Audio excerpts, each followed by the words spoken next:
अस्सलामुअलैकुम गाइस, आज की इस वीडियो में हम ज़हीरुद्दीन बाबर की बायोग्राफी देखेंगे जिसने मुगलिया सल्तनत कायम की और ये सल्तनत 300 साल तक कायम रही।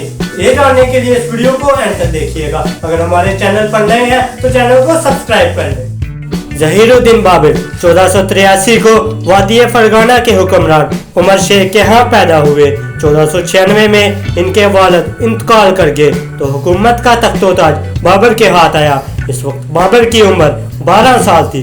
बाप की तरफ से बाबर का शजरा नस्ब एशिया के अजीम फातेह अमीर तैमूर से मिलता था और माँ का शजरा नस्ब चंगेज खान से मिलता था। यूं बाबर को जंगजू फितरत विरसे में मिली। ज़हीरुद्दीन बाबर के चाचा ने फरगाना पर हमला कर दिया और फरगाना पर कब्जा कर लिया और बाबर ने अपनी किस्मत अफगानिस्तान में आजमाई और काबुल पर हमला कर कब्जा कर लिया। बाबर ने हिंदुस्तान में 5 हमले किए। 4 बार इनके ममलक का कुछ हिस्सा छीनकर अपने किसी सरदार को इसका हुक्मरान बना देते और छोड़ देते। 21 अप्रैल 1526 का दिन था। पानी के पद के मकाम पर बड़ी जंग का मैदान सज रहा था। एक तरफ पठानों का लोधी खानदान था जिसका सुल्तान इब्राहिम लोधी था। इब्राहिम लोधी बादशाह के सिलसिले का आखिरी ताजदार था जिसे सलातिन दिल्ली भी कहा जाता था।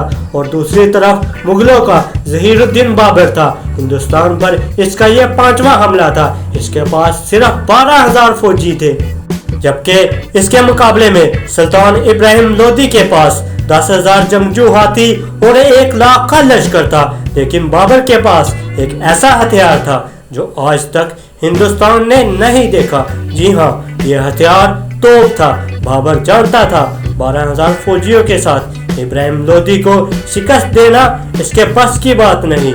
इसलिए बाबर ने बराह रास्त हमला करने की बजाय अपनी जंगी हिकमत अमली का इस्तेमाल किया।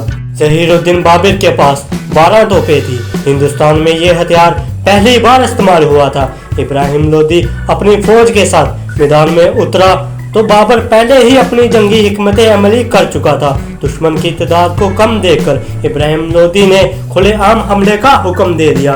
इब्राहिम लोधी ने हाथियों के साथ हमला कर दिया तो बाबर की तोपों ने गोले बरसाना शुरू कर दिए। तोपों की आवाज़ सुनकर हाथी खौफजदा हो गए और उल्टे पांव फिर गए और अपने ही हजारों फौजियों को कुचल डाला। तो बाबर ने अपने घोड़सवार दस्तों के साथ दुश्मन पर हमला कर दिया। ये हमला इतना शदीद था कि लोधी फौज में भगदड़ मच गई। सुल्तान इब्राहिम लोधी ने बाजी हाथ से निकलते देखी तो वो अपने खास दस्ते के साथ आगे बढ़ा ताकि दुश्मन का मुकाबला कर सके, लेकिन नाकाम रहा और मारा गया। जब सुल्तान लोधी की मौत की खबर फैली तो इसकी फौज उल्टे पांव फिर गई। बाबर ने पानीपत की ये लड़ाई जीत ली और हिंदुस्तान में मुगलिया सल्तनत कायम कर दी और ये हुकूमत 300 बरस तक कायम रही। इब्राहिम लोधी को पानीपत में ही दफन किया गया और इसकी कब्र आज भी मौजूद है। दिल्ली की जामिया मस्जिद में बाबर के नाम का खुतबा पढ़ा गया। फिर बाबर आगरा चला गया जहाँ इसे मालूम हुआ इसके बेटे हुमायूं जो बाबर से पहले आगरा चला गया था को कोहे तूर का हीरा पेश किया गया है। इस हीरे की कीमत दुनिया की आधी आमदनी के बराबर थी। जब ये हीरा हुमायूं ने अपने बाप को पेश किया तो बाबर ने ये हीरा हुमायूं को तोहफे में दे दिया। ये वही बाबर था जिसे फरगाना में निकालने के बाद अपनी जान बचाने के लिए जंगलों में छुपना पड़ा था। अब वही बाबर हिंदुस्तान का बादशाह बन चुका था। बाबर को अपनी हुकूमत बरकरार रखने में एक रुकावट थी राजपूतों का राणा सांगा जिसने खुद बाबर को हिंदुस्तान पर हमला करने की दावत दी थी। अब वो बाबर की हुकूमत तस्लीम नहीं कर रहा था। राणा सांगा का ख्याल था कि बाबर अपने जद्दे अमजद अमीर तैमूर की तरह हिंदुस्तान को लूट कर वापस चला जाएगा और राणा सांगा हुकूमत कायम कर लेगा।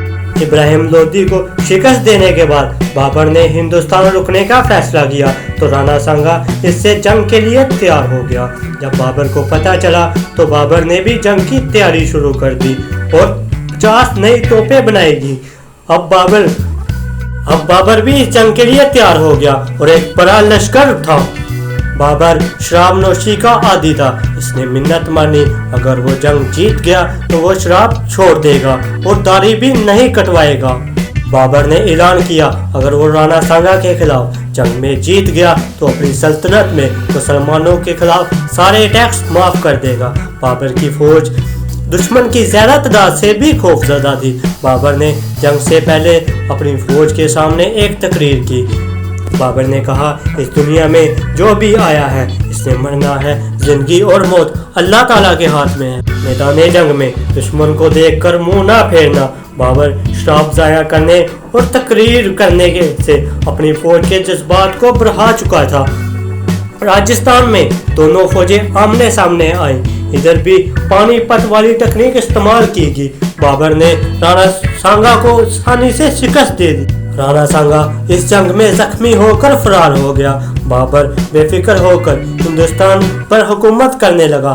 सिर्फ 2 साल बाद 1530 में 47 वर्ष की उम्र में ज़हीरुद्दीन बाबर की वफात होगी। बाबर की मैयत को इसकी वसीयत के मुताबिक काबुल ले जाकर दफन किया गया। अगर ये वीडियो पसंद आए तो इस वीडियो को लाइक और चैनल को सब्सक्राइब कर ले। अल्लाह ताला हमारा सबका हामी और नासिर रहे। मिलते हैं नेक्स्ट वीडियो में। अल्लाह हाफिज़।